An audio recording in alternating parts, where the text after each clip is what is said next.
I always accompany my wife when she goes on shopping ventures. There are times that she would take a time in the shop, spend a lot of time there, and I'll be with her. I'll support her, assist wherever I can, and I enjoy it. But then there are days when when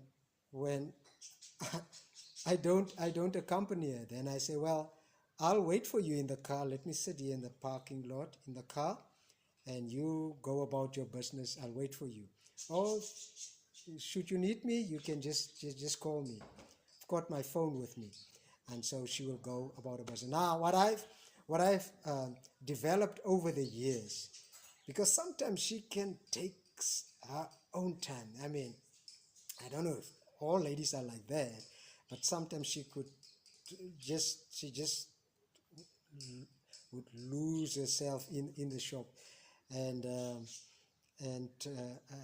it's like maybe she just received some epiphany from the Lord at that moment to do certain things or whatever. But then she would just be in the zone.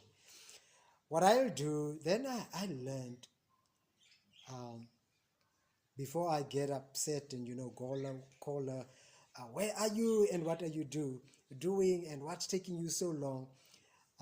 I would do something else. So if I don't have a book to read, I don't have my phone with me to do something you know, on the phone, I would I develop this thing. It's sort of a game, and I do this not because I'm judging anyone or condemning anyone or criticizing anyone. It's just for my own, just to pass time and just have a moment. And that also helps me from what I observe to just sort of commit certain people to the Lord in prayer, those that I see on the street. But let me tell you what I do. I would watch the people coming to and from the vehicles, those who are finding a parking spot, getting out of their vehicles and disappearing into the shopping center or the mall. Uh, and I would watch those who are coming from the shopping ventures come to their cars and to load their goodies. Now, I've seen different kind of faces, and that's for me where the interesting thing is. I've seen different kind of faces. Watching these people as they come to and fro. I've seen sad faces. I've seen very anxious faces, depressed faces, worried faces. I have seen some faces of uh, happy people, excited people, uh, those addicted to life.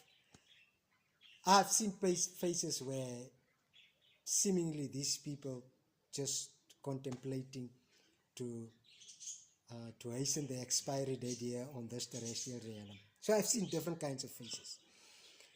So then I would, as I look at the faces, I would then ask myself, I wonder, is this person very worried? Or this person probably got some things that he or she wanted for a long time and now they were able to purchase those things. And so that's what their face is telling. Or this one probably received some bad news and that is displayed by their face. Or this one is, and so I would look at the people's faces and try to figure out what is happening in their minds. What are they thinking? What are they thinking? Because just excused Shadow there. It's one of our dogs here at home. Um, he just want to weigh into the subject, make his contribution. Uh, I don't know what's happening. I'm just wondering what he is thinking, what's going through his mind, because sometimes you find people that their thoughts drive them to the edge. There's no one around, no one saying anything to them, no one doing anything to them. They just there all by themselves. One moment they're happy, the next moment they're so upset and angry at the world, and they don't want to see people, and they just on this war path. Um, and or sometimes you would find a person is happy the one moment, the next moment they're sad, and there's no one around. And some, if they really want to trace the origin of their sadness or the anxiety or the happiness, if they really want to trace that, where it all comes from, for the most time, it probably comes from the thought life. It's something, they were happy the one moment, and then they thought about something.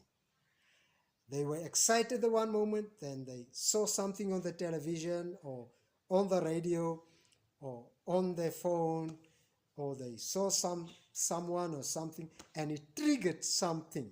It triggered a thought of an experience in the past. And because of that, now they're happy or they're sad. Whilst no one is around. So a lot of the state of mind, a lot of the state of happiness or whatever the people may find themselves in, most of the time that has its origin in a thought, in the mind. Now, when I would sit in this parking place and I look at the people, then I ask myself, I wonder what this person is thinking or that person is thinking. What's going through their minds? Our thoughts are the railway lines upon which our actions travel.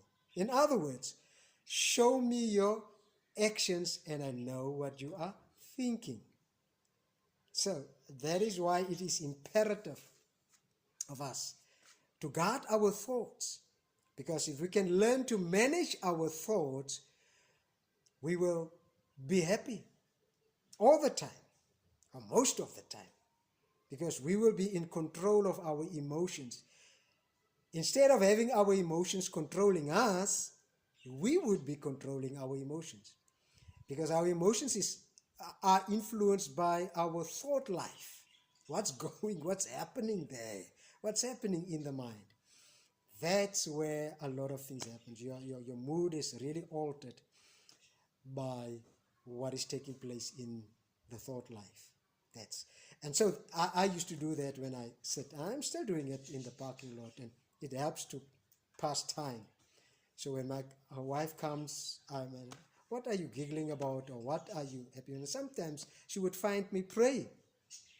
Who are you praying for?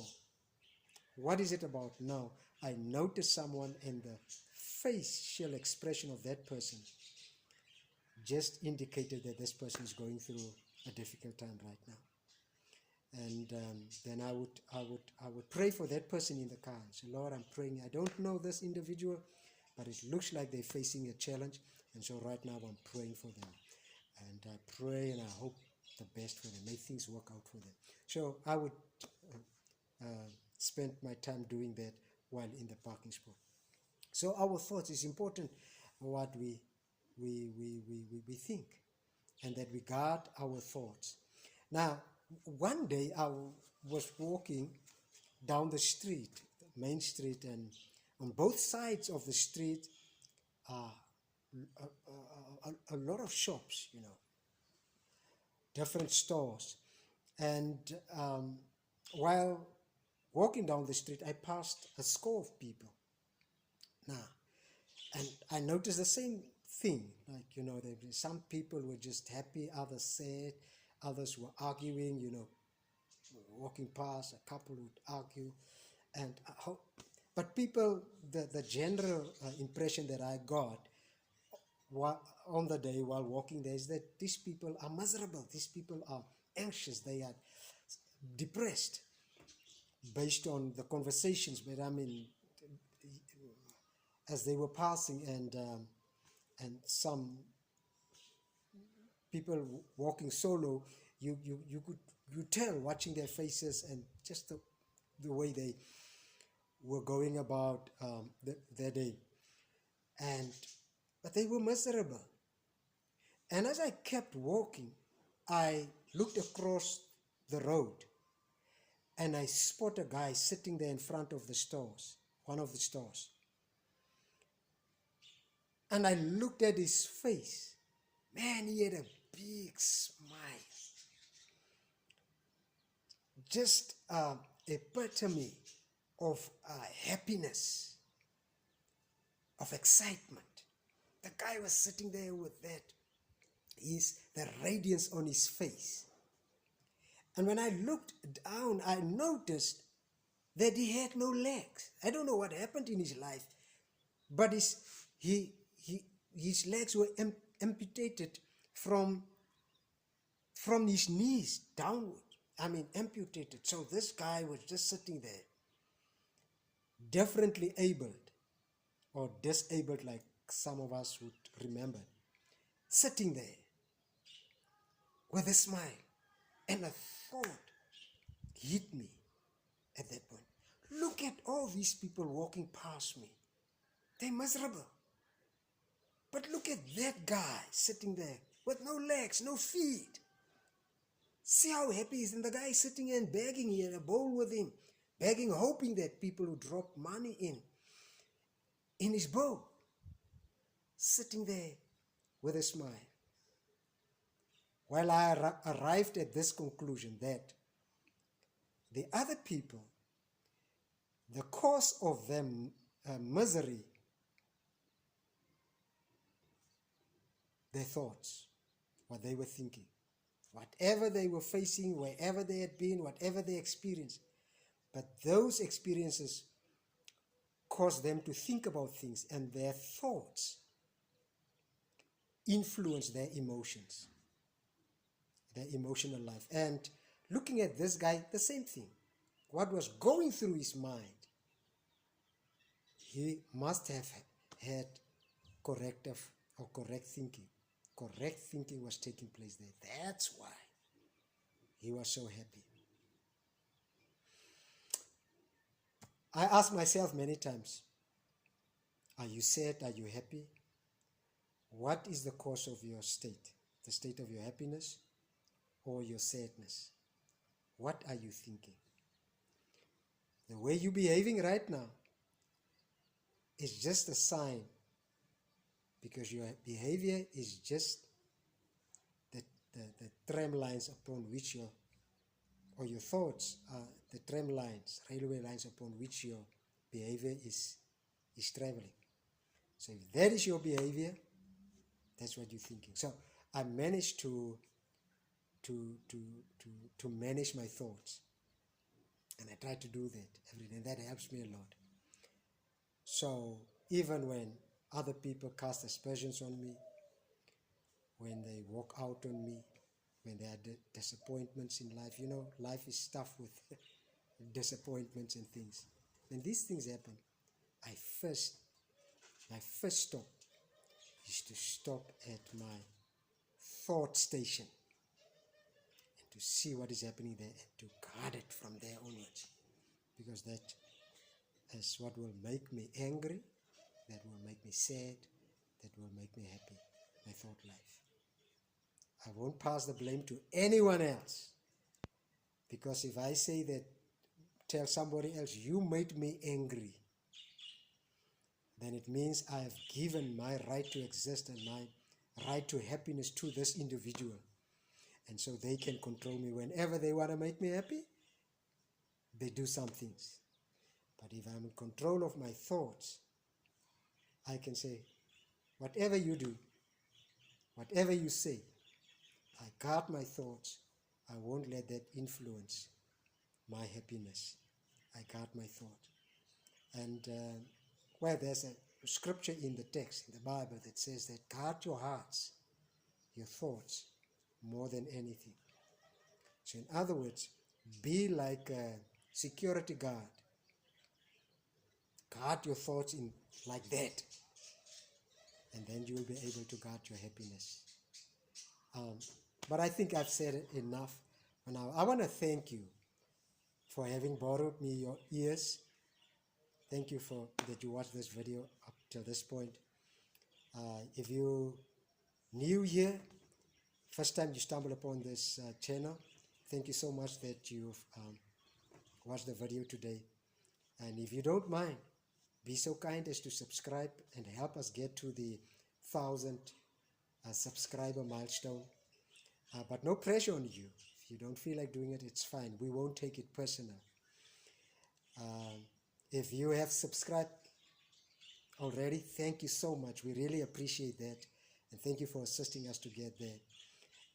I've noticed that that it shows that there's about close to 60% of the viewers who have not subscribed. If all of you or some of you could assist us, it would help a lot. Thank you so much. If you can comment, share the videos, and help us reach our milestone, and by so doing be able to encourage a whole lot of people and then tell them our stories. Thank you so much. Have a great day. Peace.